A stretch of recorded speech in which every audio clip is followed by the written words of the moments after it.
Currently दी American nightmare Cody Rhodes अभी undisputed WWE champion है। आज इस वीडियो में बताऊंगा कि कोडी रोड्स के बाद नेक्स्ट चैंपियंस कौन बन सकते हैं। अभी देखो करंटली तो एक मैच सेट है जो कि उनका सैटरडे नाइट्स मेन इवेंट में होने वाला है अगेंस्ट ड्रू मैकिंटायर। तो ऑब्वियसली ड्रू का नाम तो मैंने इस लिस्ट में रखा ही है क्योंकि वो नेक्स्ट चैलेंजर है, लेकिन सिर्फ यही रीजन नहीं है ड्रू को इस लिस्ट में रखने का। मेन रीजन ये है कि काफी टाइम से ड्यू है ड्रू मैकिंटायर का डब्ल्यूडब्ल्यूई चैंपियन बनना। इसका मतलब क्या है? इसका सिंपल सा मतलब है कि ड्रू मैकिंटायर काफी बार, बहुत ही ज्यादा बार एक वर्ल्ड टाइटल के नजदीक आ चुके हैं, लेकिन कभी भी जीत नहीं पाते हैं। एक बार जीता था उन्होंने रेसलमेनिया 40 में सेथ रॉलिंस को हरा के बने थे वर्ल्ड हेवीवेट चैंपियन, लेकिन सिर्फ 5 मिनट्स के लिए। उसके बाद उन पे कैश इन हो गया था और दोबारा कभी चैंपियन वो बन नहीं पाया। उसके पहले कब वो चैंपियन बने? 2020 के टाइम पे भाई, जब वो पैंडेमिक एरा चल रहा था। देखो ये तो दिखती बात है, चाहे ड्रू मैकिंटायर बेबी फेस हो चाहे वो हील हो, एक चीज तो क्लियरली विजिबल है कि भाई डब्ल्यूडब्ल्यूई उनके पास मौके लाती है, लेकिन कभी भी उन मौकों पे कैपिटलाइज नहीं करने देती। आपका नहीं पता, एटलीस्ट मैं तो डेफिनेटली ड्रू को चैंपियन बनते हुए देखना चाहता हूं, क्योंकि देखो कोडी रोड्स का भी टिपिकल रन चल रहा है। ऐसा है नहीं कि भाई पहला रन है उनका डब्ल्यूडब्ल्यूई चैंपियनशिप के साथ। ऑलरेडी हम लास्ट ईयर भी देख चुके हैं। बेबी फेस रन्स में हमेशा ऐसा होता ही है, एक टाइम पे काफी लीनियर सी चीजें देखने को मिलती हैं हमें, एंड कोडी के साथ भी यही चीज होती जा रही है। अगर डब्ल्यूडब्ल्यूई के प्लान्स नहीं है रैंडी ऑर्टन का हील टर्न करने के, तो मैं तो बोलूंगा अभी जो मैच होने वाला है ना सैटरडे नाइट्स मेन इवेंट में, वहीं पे टाइटल चेंज कर दो यार। लिटरली कोई जरूरत ही नहीं है आगे जाने की। अगर आप कोडी रैंडी ये वाली स्टोरी लाइन नहीं चलाने वाले रेसलमेनिया 42 के लिए, तो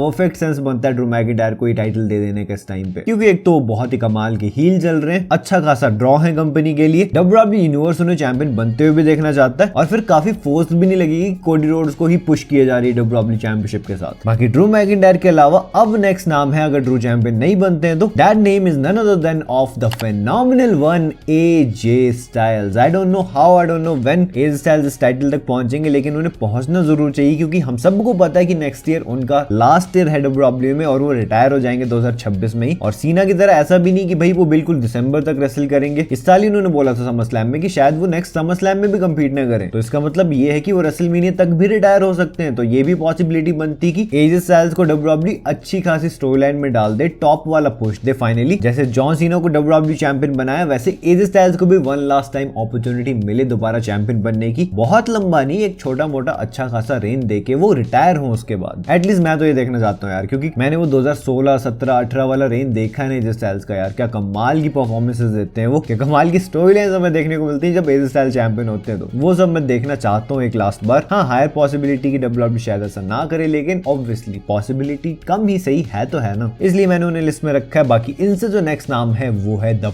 बीस्ट ब्रॉक लेसनर का। शायद आपको लग रहा हो ब्रॉक लेसनर तो अनडिस्प्यूटेड डब्ल्यूडब्ल्यूई चैंपियनशिप से बहुत ज्यादा दूर है, तो ऐसा बिल्कुल भी नहीं है भाई। ब्रॉक कभी भी टाइटल से दूर नहीं होते। It's just a moment of time जब डब्ल्यूडब्ल्यूई अचानक से उन्हें बस प्रकट कर देती है चैंपियन के सामने, और वो चैंपियनशिप के लिए चैलेंजर बन जाते हैं, और कुछ टाइम में चैंपियन भी बन जाते हैं। ऐसी बड़ी बात नहीं कोई, बिकॉज वो ब्रॉक लेसनर है, सीधी सी बात है। ऑब्वियसली अब वो पॉल हेमन के साथ दोबारा अलाइन हो चुके हैं, और आपको पता है एक बार कोई पॉल हेमन के साथ अलाइन हो जाए तो पॉल हेमन अपना तिगड़म बिठा के बैक से कुछ तो पॉलिटिक्स खेलते हैं और जैसे तैसे मैच सेट करवा देते हैं। वैसे सही से देखा जाए तो पॉल हेमन की जरूरत नहीं इसके लिए। तो अगर डब्ल्यूडब्ल्यूई के पास रॉ पे स्टोरी लाइन नहीं होगी ब्रॉक के लिए, तो वो स्मैकडाउन पे उन्हें लेके आ जाएंगे, और स्मैकडाउन पे ऑलरेडी कोडी रोड्स हैं जो कि बेफेस सुपरस्टार चल रहे हैं, और ब्रॉक को तो हील फेस बनने की जरूरत ही नहीं होती है। तो वैसे एक ट्विनर कैरेक्टर प्ले करते हैं डब्ल्यूडब्ल्यूई में, तो फिर वो हील के अगेंस्ट भी खड़े हो सकते हैं, फेस के अगेंस्ट भी खड़े हो सकते हैं। और कोडी रोड्स अभी चैंपियन है, तो ऑब्वियसली उनके अगेंस्ट वो कम्पीट करके अपनी पुरानी खत्म हुई राइवलरी को वापस से शुरू करके अनडिस्प्यूटेड टाइटल पिक्चर में आ सकते हैं दोबारा से। आप देखना चाहोगे वैसे ब्रॉक को दोबारा से टाइटल पिक्चर में? बताना मुझे कमेंट सेक्शन में, क्योंकि अब काफी वृद्ध आदमी हो गए हैं ब्रॉक। हाँ, उनकी फिजिक देख के नहीं लगता है, लेकिन उस हिसाब से बोल रहा हूँ कि आप देखना चाहते हैं उनको चैंपियन, बताना ये चीज। बाकी इनसे जो नेक्स्ट नाम है वो है ऑब्वियस सी बात है none other than the tribal chief, the head of the table, Roman Reigns का। हाँ, करंटली वो काफी अलग टाइप की स्टोरी लाइन में इन्वॉल्व है। ब्रॉन्सन रीड, ब्रॉन ब्रेकर जैसे सुपरस्टार से भिड़ रहे हैं इतने लंबे टाइम से, साथ ही साथ फैमिली ड्रामा अलग चल रहा है, जे उसो जिमी उसो वाला। तो आपको लग रहा होगा कहाँ वो डब्ल्यूडब्ल्यूई टाइटल पिक्चर में आएंगे यार, बट ऐसा नहीं है। वो हो सकता था कि वर्ल्ड टाइटल पिक्चर में जाएं, जो कि सेथ रॉलिंस के पास थी, लेकिन अब वो टाइटल सेथ रॉलिंस के पास भी नहीं है, वो तो विकेट हो चुकी है। और अगर रोमन वर्सेस पंक नहीं होने वाला फ्यूचर में जाके, या रोमन वर्सेस जे नहीं होने वाला, जे उसको हील टर्न नहीं करने वाले, तो हाई पॉसिबिलिटी बनती है कि अभी चाहे रोमन टाइटल ना जीते कोई भी, और अगर कोडी ही चैंपियन रहने वाले हैं काफी लंबे टाइम तक, तो रोमन ही क्या पता उनसे वापस से वो टाइटल ले। एक फुल सर्कल मोमेंट हमें देखने को मिल जाएगा कि कोडी रोड्स ने रोमन से टाइटल ली थी, और पूरी घमासान के बाद 2 सालों के बाद 3 सालों के बाद रोमन ही उनसे वापस वो टाइटल ले ले। और ऐसा क्यों होगा? क्योंकि हम सबको पता है कि रेसलमेनिया 43 डब्ल्यूडब्ल्यूई सऊदी अरेबिया से करवा रही है, जहां पे की हाई पॉसिबिलिटी बनती है कि डब्ल्यूडब्ल्यूई रोमन वर्सेस रॉक का मैच करवाई और वहां पे अगर रोमन वर्सेस रॉक का मैच सच में होने वाला है तो इसकी भी हाई पॉसिबिलिटी बनती कि रोमन रेंस को उससे पहले डब्ल्यूडब्ल्यूई एक बार चैंपियन बना दे, उनका अच्छा खासा रेन दोबारा हमें देखने को मिल जाए, ताकि at the end WWE rock versus Roman का मैच टाइटल पे करवा सके। तो समझ रहे हो बात की गहराई को। ऑब्वियसली अगर कोई बड़ा मैच है तो डब्ल्यूडब्ल्यूई से और भी बड़ा दिखाना चाहेगी विद द टाइटल। जो गलती उन्होंने पहले की थी उस सबको फिक्स कर देंगे वो, अगर वो चीज बुक कर देते हैं, अगर वो रोमन को दोबारा से चैंपियन बना देते हैं, क्योंकि कोडी को ही हराएंगे, रॉक को ही फेस करेंगे। तो जैसा कि मैं बोल रहा हूँ फुल सर्कल मोमेंट हमें देखने को मिल जाएगा। हाँ वैसे यहाँ पे मैं एक नाम द रॉक का भी ले सकता हूँ, बस उनकी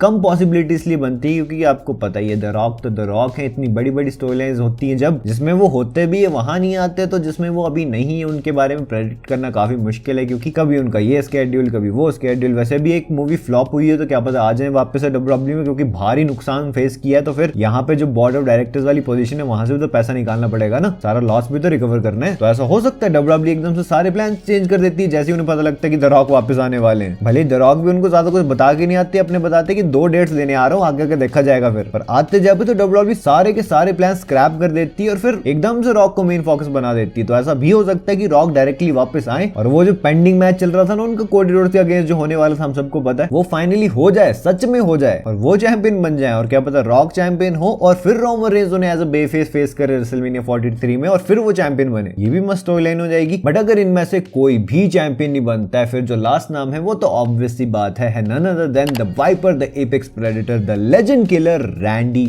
ऑर्टन का। देखो ऑर्टन तो डेफिनेटली चैंपियन बनने वाला है, ये तो काफी सिंपल सी दिखती सी बात है। बाकी सबका तो चांस तब बनता है ना अगर रैंडी ऑर्टन और कोडी की डब्ल्यूडब्ल्यूई स्टोरी लाइन नहीं चलाने वाली, लेकिन मोस्ट प्रोबेबली वो कोडी और ऑर्टन की ही स्टोरी लाइन चलाने वाले रेसलमेनिया 42 के लिए। तो नेक्स्ट चैंपियन कौन बनेगा? ऑब्वियस सी बात है रैंडी बनेंगे ना। हाँ रैंडी ऑर्टन ने अभी तक अपना हील टर्न नहीं किया, काफी घूरते रहते हैं टाइटल को, यार इतना मत घूरा करो, क्योंकि टीजर ही टीजर देखने को मिल रहे हैं, एक बार भी कुछ हमें एग्जीक्यूट होते नहीं दिख रहा है। मैं तो बोलता हूँ सैटरडे नाइट्स मेन इवेंट में कर दो यार हील टर्न फाइनली, और करो अपनी स्टोरी लाइन कोडी रोड्स के अगेंस्ट शुरू, वहीं से तो मोमेंटम बनता हो देखेगा यार। Finally heel Randy Orton. हाँ डब्ल्यूडब्ल्यूई टीज कर रही कि कोडी रोड्स हील टर्न कर सकते हैं, लेकिन मुझे नहीं लगता ऐसा कुछ होने वाला है। मेरे हिसाब से ऑर्टन ही हील टर्न करेंगे, उन्होंने ही अटैक किया होगा जेकब फाटू पे, वही चूल करने आएंगे सैटरडे नाइट्स मेन इवेंट में, और वहीं से हमें देखने को मिलेगा फिर ऑर्टन वर्सेस कोडी का match for the undisputed WWE championship, और जहां फाइनली जाके हमारे Randy Orton at the end champion बन सकते हैं। तो यार यही थे वो नाम, शायद मैंने 5-6 ले दिए जो कि नेक्स्ट अनडिस्प्यूटेड डब्ल्यूडब्ल्यूई चैंपियन बनने का पोटेंशियल रखते हैं in the upcoming months, in the upcoming shows, in the upcoming premium live events. Just अगर आपने मेरी लास्ट वीडियो देखी है जिसमें कि मैंने हॉट टेक्स लिए थे आप सबके, क्या पता आपका भी हॉट टेक पिक हुआ हो, जानना है देखना है तो यार ये वीडियो आपके सामने से जल्दी क्लिक करो और देख लो। एंड रस्ट अब मैं आपसे मिलता हूँ अपनी नेक्स्ट वीडियो में एक बहुत ही इंटरेस्टिंग टॉपिक के साथ। So until that time this is जय